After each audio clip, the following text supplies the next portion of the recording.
So there's this really great website that you might be familiar with called Age of Shitlords, and the owner of that site has discovered that it is no longer possible to parody feminism. I created Medusa magazine, and I am shutting it down because feminist stupidity has surpassed satire. Hello readers of Medusa magazine, my name is Redacted and I own ageofshitlords.com. Before I begin, I just want to state that yes, this website is satire. It has always been and always will be satire, but I don't blame anyone for thinking otherwise. Myself and the fellow shitposters who operated and published articles on this website while it lasted pride ourselves on writing fairly believable satire with just enough retardation to keep our readers in constant doubt. This has been fun, but all good things have to come to an end. I'm shutting down this website because recent events have proven to us that it is no longer possible to satirise the feminist left. So apparently he posted on his Facebook, one of these days I'm going to start a feminist website. I'll get a couple of shitlords together, we'll write tons of satirical articles from a feminist perspective, the ultimate social experiment. See how long it will take feminists who follow us and anti-feminists who oppose us to realise it's all a big joke. Apparently people didn't, because Poe's law is the only law when dealing with the far left. It's the same with the conservatives, frankly. I mean, if you're ridiculous enough to think that weather patterns are affected by homosexuality. So since starting the blog, our articles have featured on several media publications like InfoWars, The Federalist, The Gateway Pundit. Okay, that's fair enough. They're kind of like, quite like, not the most reputable right-wing sites, you know.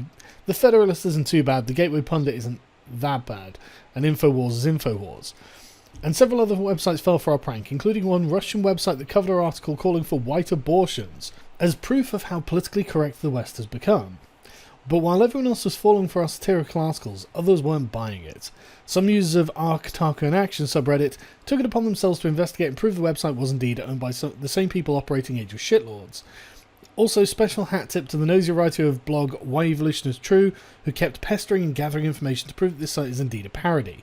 But then again, they were only able to come to the conclusion due to my personal clumsiness. That's true.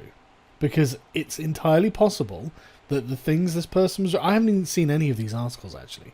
But it's entirely possible that it looks exactly like a feminist article. Because as long as it is following the sort of intersectional feminist logic, you can effectively reach any conclusion.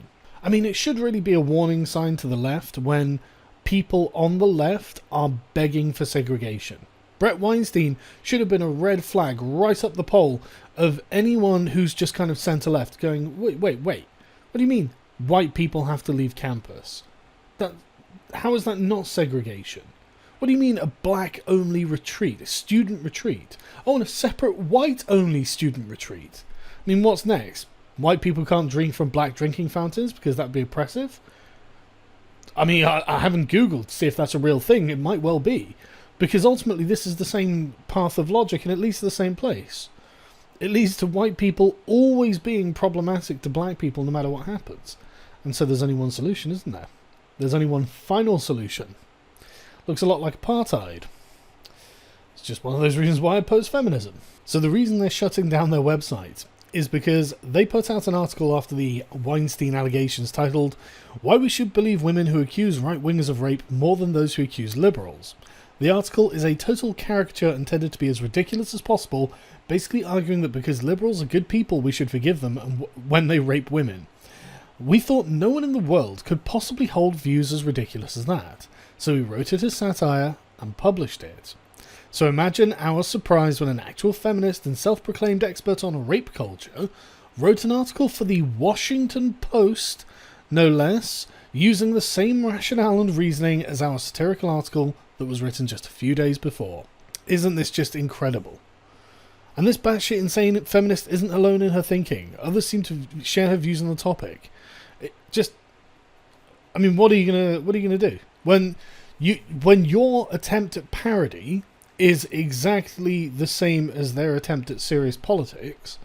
I think that you've really reached the end of the road and you may as well just give up, because the Washington Post is going to outdo you in satire every time. But I have to say, you know, salute to the chaps who are trying. Good job, shitlords. You did your best. We just didn't know how fucking batty feminism was going to be.